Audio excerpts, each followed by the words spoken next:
long-awaited transit reform bill. I mean, I think we're still waiting to see whether there's going to be funding. Have you reviewed the bill? Have you seen it? If so, what are your thoughts? Only very briefly. I really haven't looked at all the details of it. We've certainly been in the negotiations regarding the governance issues. I have to say I had not seen the revenue items, or at least the list of the ones that were put out before. So, we're obviously going to take a look at that. Hey, Governor. Long time. Hello. Rep. Pritzker has said the Black Caucus is opposed to your bill expanding four-year degrees in community colleges, and it appears several members of the Black Caucus are opposed to your ban on cell phones in schools. Have you, or do you plan on meeting with members of the Black Caucus or the full Black Caucus? I don't have any plans to meet with them. They're obviously individual members have differing opinions from Rep. Tarver. And so hopefully these will both be put up for a vote in the House so that we can show the majority that they will garner if they're put up for a vote. Are you concerned that the Black Caucus has enough members to kill these bills? Not concerned. I think that I think what they should be reminded of is the universities have been in negotiations for a couple of months and came to a point where they're neutral on the bill. And it's important to remember that what we're trying to do is provide for people who otherwise can't afford a four-year university education the opportunity to get a great education, four-year degree, and a job that's associated with that. And that's really all these baccalaureates are really about. It's not opening up a bunch of new four-year universities, but rather programs that require a four-year degree that are now affordable and local to many people where we need those jobs filled. Well, Governor, as you burnish your national profile, you're not just doing the Sunday shows, you're doing The View and Jimmy Kimmel. Whom are you trying to reach, and how do you choose these venues? Well, let me remind you that there are things going on outside of the state of Illinois that have terrible negative effects on the people of Illinois, and I'm talking about what's happening in Washington, D.C. So the purpose, of course, is to make sure that we're having our voices heard, that we're impacting the federal discussion, and hopefully preserving the services that people in Illinois have, frankly, paid for and deserve. Governor, last week House Democrats were presented kind of a menu of options in caucus on revenue, since they weren't so hot in some of your ideas in your introduced budget. One of them was broadening the sales tax to cover services. Would you support that idea? And if not, what revenue options are you considering to balance the budget? No, I've been opposed to any taxes that are broad-based or that would affect working families in this budget. What would you do if you got a budget that had stuff like that in it? I'm telling you, anything that's broad-based and that would have a negative impact on working families, I would veto a budget like that. Governor, CMS announced they're going to start kind of rationing back some of the money for Medicaid for non-citizens. They want to focus just on like emergency services. How's that going to impact the HBIS program? Well, we'll see what happens. That's, of course, in the bill that's been introduced, the one big bad bill that has gone through the House that we're now going to wait for the Senate to rule on. We'll know more, of course, when it goes through. And I think there are a lot of people that are opposed to, in the Senate, opposed to the cuts in Medicaid.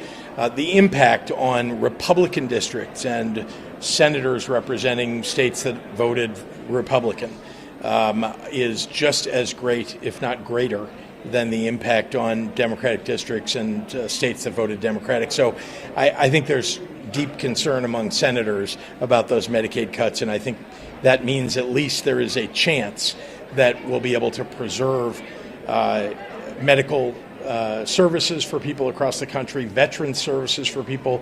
They're trying to take away SNAP benefits from children across the country, and this is all because Donald Trump frankly doesn't give a darn about working people, about folks who are vulnerable in our society, and only wants to give a massive tax cut to the wealthiest people in the country. This is the most challenging year in modern times for the budget. Have you had any kind of dialogue with Democratic leaders or legislative leaders in the last week or two about what their hang-ups might be, what they're trying to do to shore everything up to maybe try to adjourn on time by Saturday? Have you? Oh, lots of conversation. We don't sit idle, as you may know, in the month of May, especially virtually every day. I talk to someone, both in the Democratic or the Republican caucus, maybe not every day with Republicans, but frequently, frankly.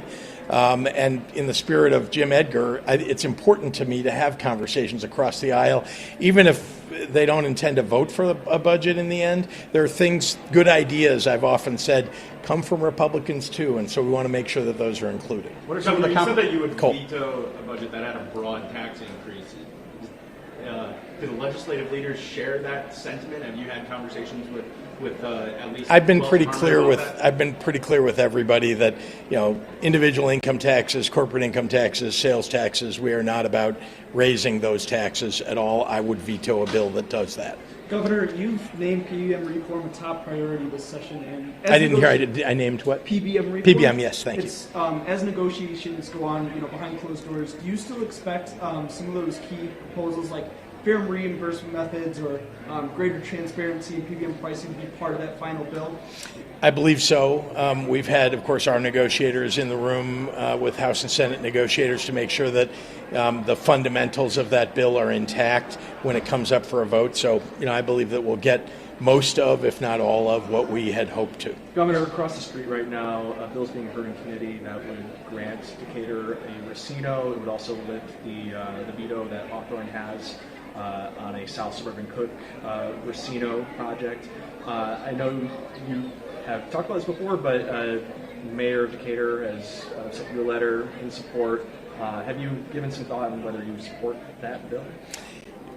Here's what I know. We've been working very hard to bring jobs to Decatur. As I think you may know, much of our economic development is focused on exurban and rural areas of the state, basically all of downstate. And so I hope the best for Decatur. I don't have a position on the bill that's being debated, but as you know, I've been to Decatur many, many times, particularly as we brought jobs and opportunity to people who live in that area. Have you had conversations about that bill with stakeholders? Do I have a what? Have you had conversations with the stakeholders on that? No, I have. I understand what the bill is about, but I haven't been, on one side or the other of it. I've just heard what the stakeholders are interested in. Gavin Newsom has taken several steps to moderate himself. At least I read an AP story that said he's moving toward the middle.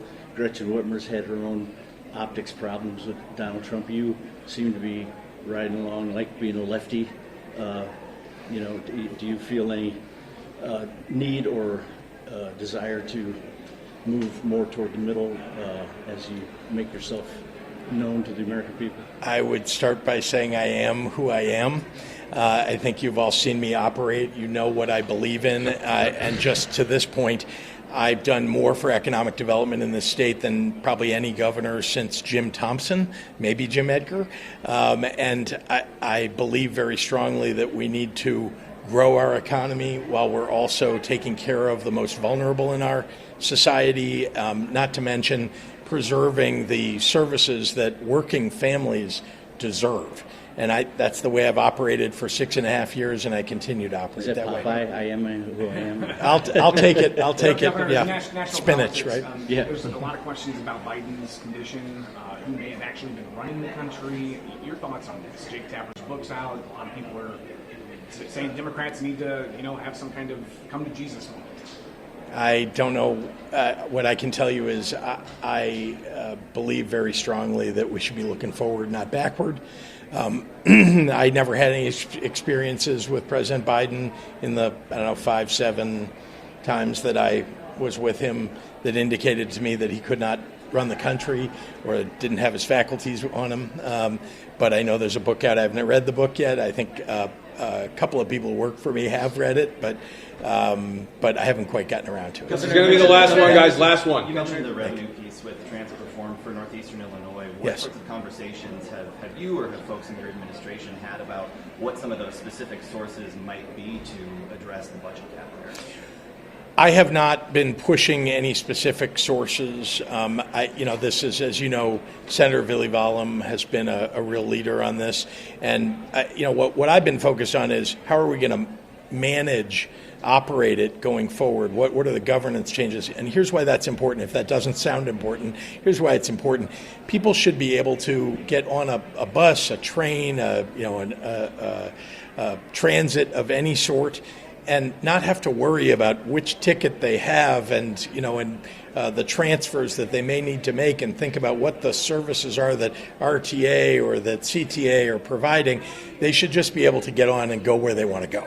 And that has not been happening with the governance that we've had up to now.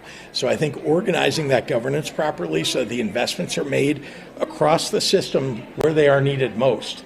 And we're not favoring one thing over another, where what we really need is to uplift the entire system, make it safe for everybody to ride, get to work, go to school, get home safely. Hyper important to me that we're doing that, because you can't put money into something that doesn't guarantee that at the start. All right, thanks, guys. Thanks for watching, and if you haven't already, please consider subscribing to our channel. And while you're at it, please leave us a comment. Thank you for watching.